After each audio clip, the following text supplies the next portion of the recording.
സഹോദരരെ, രാജാക്കന്മാരുടെ ഒന്നാം പുസ്തകത്തിൽ നിന്നുള്ള വായന, 2-ാം അധ്യായം 1 മുതൽ 4 വരെയും 10 മുതൽ 12 വരെയുമുള്ള തിരുവചനങ്ങൾ. മരണം അടുത്തപ്പോൾ ദാവീദ് പുത്രൻ സോളമനെ അടുത്ത് വിളിച്ച് ഇപ്രകാരം നിർദ്ദേശിച്ചു: മർത്യന്റെ പാതയിൽ ഞാനും പോകുന്നു. ധീരനായിരിക്കുക, പൗരുഷത്തോടെ പെരുമാറുക, നിന്റെ ദൈവമായ കർത്താവിന്റെ ശാസനങ്ങൾ നിറവേറ്റുക.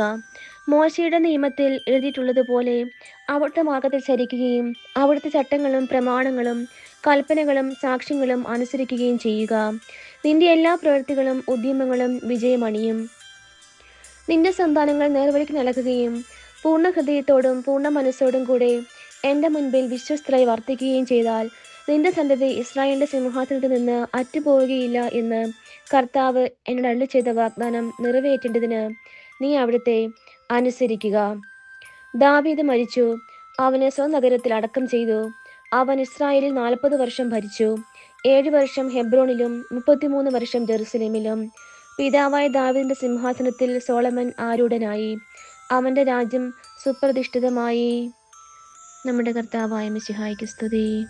സഹോദരരെ, വിശുദ്ധ മർക്കോസ് എഴുതിയ സുവിശേഷം 6-ാം അധ്യായം 7 മുതൽ 13 വരെയുള്ള തിരുവചനങ്ങൾ. അവൻ ഗ്രാമപ്രദേശങ്ങൾ ചുറ്റി സഞ്ചരിച്ച് പഠിപ്പിച്ചു കൊണ്ടിരുന്നു. അവൻ തന്റെ 12 പേരെ അടുത്ത് വിളിച്ച് 2 പേരെ വീതം അയക്കാൻ തുടങ്ങി.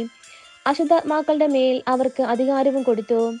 അവൻ കൽപ്പിച്ചു: യാത്രയ്ക്ക് വടിയല്ലാതെ മറ്റൊന്നും, അപ്പമോ സഞ്ചിയോ അരപ്പട്ടിൽ പണമോ കരുതരുത്. ചെരുപ്പ് ധരിക്കാം, 2 ഉടുപ്പുകൾ ധരിക്കരുത്. അവൻ തുടർന്നു: നിങ്ങൾ ഏതെങ്കിലും സ്ഥലത്ത് ഒരു വീട്ടിൽ പ്രവേശിച്ചാൽ അവിടെ വിട്ടു പോകുന്നതുവരെ ആ വീട്ടിൽ താമസിക്കുവിൻ.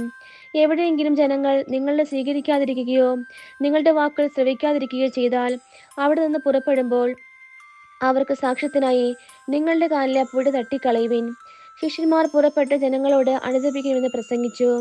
അനേകം പിശാചുക്കളെ പുറത്താക്കി അനേക രോഗികളെ തൈലം പൂശി സുഖപ്പെടുത്തി.